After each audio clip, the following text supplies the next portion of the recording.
એક ગામમાં બાપુ ચૂંટણી આવી ને તો 30 જણાએ ફોર્મ ભર્યા.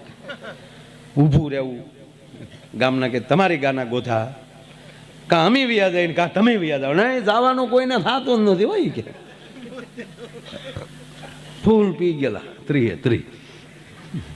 એટલે ચૂંટણીનો નશો એમ, બીજું નહીં. ફોર્મ ખેવાનું થતું જ નથી, લડી લેવાનું થાય.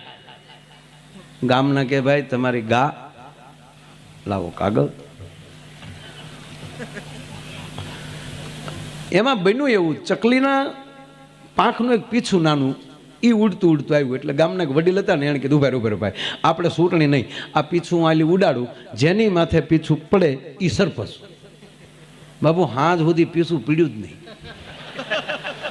જેની માથે પડ્યો ફૂંક મારે, એવા ફૂકે રડી ગયા. બસ એ ખોટી ફૂંકમાંથી બહાર નીકળીએ.